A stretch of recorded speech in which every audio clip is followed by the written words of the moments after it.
family from the developmental stages perspective. You know that if you study psychology, anybody, psychiatric nurse, psychiatric social worker, clinical psychologist, psychiatrist, all these professionals study some amount of psychology, and we are all familiar about the developmental stages, which Erik Erikson says, then Freud says they have psychosexual developmental stages by Freud, psychosocial developmental stages by Erik Erikson. Like that in the family also there are developmental stages. One classification by sociologists, family sociologists, includes 4 developmental stages major. One is the formative stage, which means from the time of engagement till the first child is born is the formative stage in the development, the growth and development of a family. That stage is meant for a particular task. That is, there should be a strong bonding between the man and the woman before the child is born. Then only they together can bring up the child in a healthy manner. So that stage is very important. Quite often what we see is during this formative stage, due to some reason or other, the couple do not get enough opportunities to bond, to develop a we feeling between them. It may be a jealous, possessive mother-in-law. It may be any reason, like a dependence also is possible. Peer group influences can be one of the reasons. Whatever it is, if they don't develop the bonding, then when they move to the next stage, that is after the birth of the first child, till the first child leaving home, either through a marriage or through a job, or in other words, till the first child is settled. In India, it is better to say the first child is settled. It's because the parents who settle the children in India, whereas in the West, it's the children themselves who grow the way they want to become, as they have their own vision about their future, and they attempt to become that. The primary task that the family has to accomplish is socializing the children. If they have failed to develop an adequate bonding or a sense of we feeling, they will not be together present effectively in socializing the child.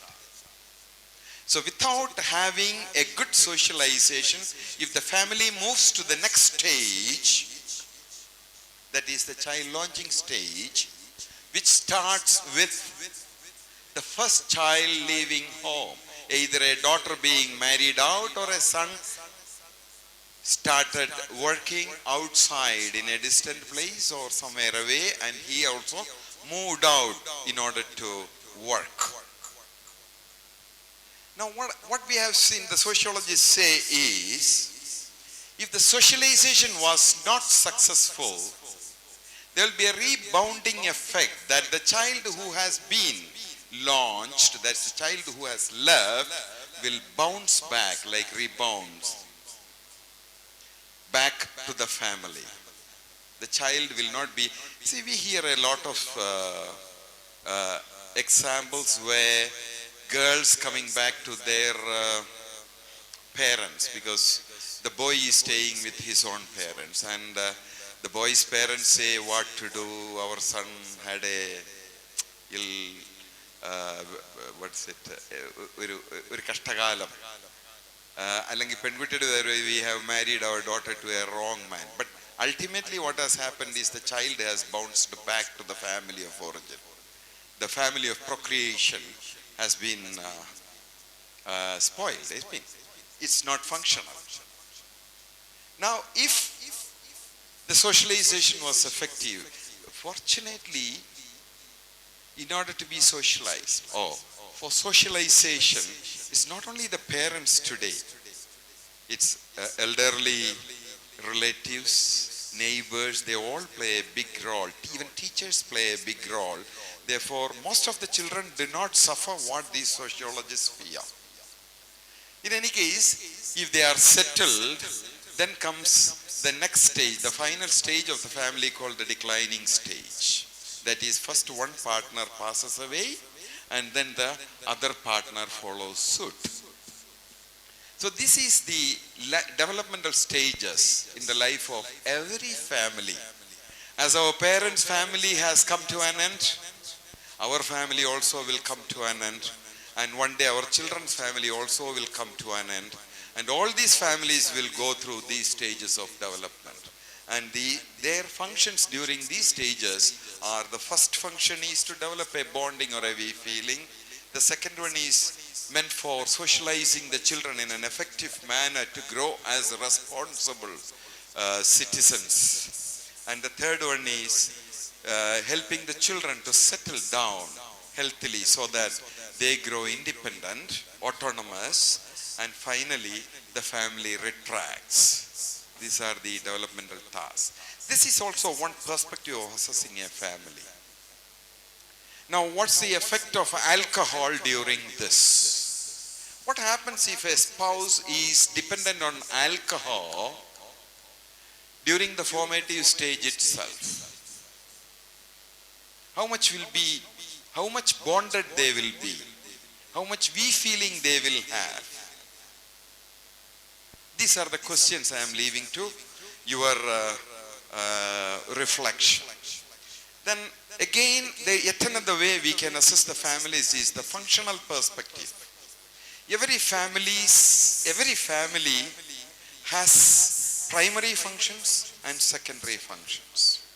When I say primary functions, most of those functions cannot be replicated by other agencies. For example, sexual union between a man and a woman, if it is done outside the context of a marriage, police will raid.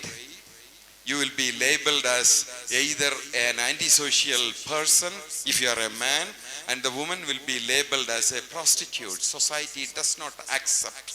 If a woman is known to have been with another man, nobody else will come forward to marry her. Same way, if a man is found to have been I think that there is a word like that, womanizing, then no parent would love to give their daughter to such a man.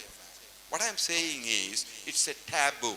In sociology we say, there is no sanction for such behavior outside a family. So that's the example of a primary function. So if you get into the families of an alcoholic, I'm again using alcoholic. Okay, yeah, you will see that there are a lot of dysfunctions in this area which I have already mentioned. Then there are the secondary functions. That is about like the educational function, the religious function, the control function. See, if a child is found to be behaving in an ill-mannerly, in a way that nobody likes, the first complaint goes to the parents saying your child has done this and this. Even the school teachers will summon the parents to say, you better other things. Yeah, then there are interactional dynamics. This model is developed by Nimmans, by Professor Randhir Singh Bhatti and Professor S.M. Channavasavanna. They have identified the first 7 concepts.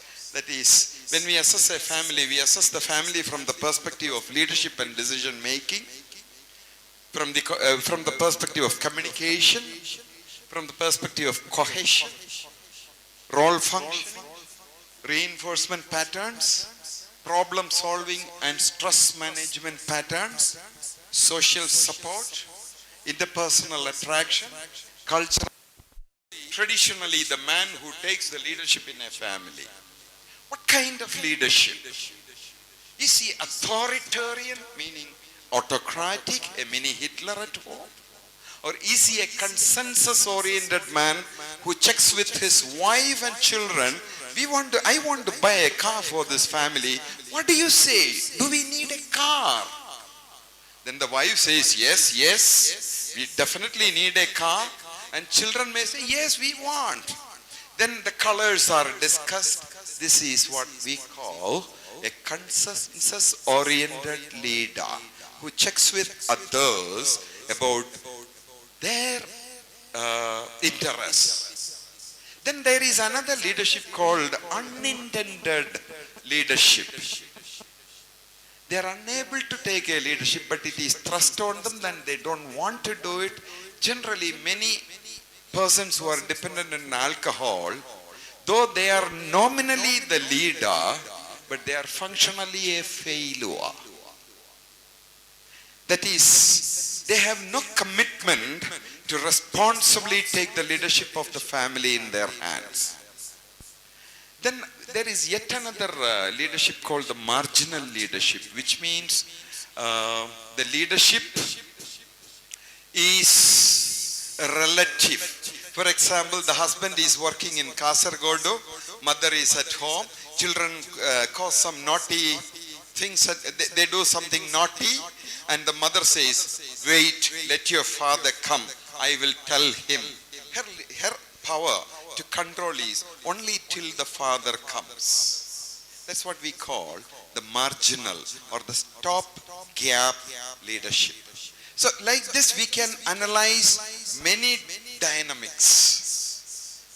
Communication, whether it is direct, whether it is open, whether it is the noise level is high, whether it is complementary, whether it is personal or it is need-based. വീട്ടിലെ ഭാര്യയും ഭർത്താവും കൂടെ സംസാരിക്കുന്നത് പഞ്ചസാര തീർന്നു, ഇന്ന് വൈകിട്ട് വരുമ്പോൾ പഞ്ചസാര കൊണ്ടുവരണം, മക്കളുടെ ഫീസ് കൊടുക്കണം, ഇലക്ട്രിസിറ്റി ബില്ല് വന്നു. ഇതൊക്കെയാണ് സംഭാഷണമെങ്കിൽ ഇതിനെ നമ്മൾ പറയുന്നത് നീഡ് ബേസ്ഡ് കമ്മ്യൂണിക്കേഷൻ എന്ന്. പേഴ്സണലായിട്ടൊരു കമ്മ്യൂണിക്കേഷൻ അതിന് വേറൊരു തലമാണുള്ളത്. അപ്പൊ ഇങ്ങനെ ഈ ഡൈനാമിക്സ് എല്ലാം നമ്മൾ അസസ് ചെയ്യുമ്പോൾ ആൽക്കഹോളിക്സിന്റെ ഫാമിലിയിൽ ധാരാളം വ്യത്യാസങ്ങൾ കാണാൻ സാധിക്കും. അപ്പോ ഇതെല്ലാം പറഞ്ഞു കഴിഞ്ഞിട്ടാണ് നമ്മൾ ചികിത്സയെ കുറിച്ച് തീരുമാനിക്കേണ്ടത്. What kind of an intervention we can do? There are a lot of interventions. I would say as many professionals, so many combinations of interventions are there. It's numerous. Some of the leading ones are psychodynamic approach in family intervention, structural and strategic approaches, systemic approach, behavioral approach, cognitive approach, and eclectic approach in family intervention. These are some of the leading ones. I must say at the beginning itself, psychodynamic approach has not proven effective in helping members from the families where there is a dependent person. So now what I have done is, I have clubbed systemic, structural and strategic approaches to just share something with you. And then I have clubbed the behavioral and the cognitive approach to share something with you, some of my thoughts. These are not exactly mine. I have studied, I have read, I have gathered. Now, looking at the systemic, structural and strategic approaches, they are basically closer to the systems model. They say, when we work with the families whom we have assessed, if we see there are relationship problems, we have to help them actualize transactional patterns. Transactional patterns means how we interact with each other, a stimulus and a response. The response becomes a stimulus and then it is followed by another response. So the response becomes stimulus, then it attracts a response. Again, so it's going on like that. So each transaction is a unit of exchange. So we have to enact transactional patterns. When I was in NIMANS, my professor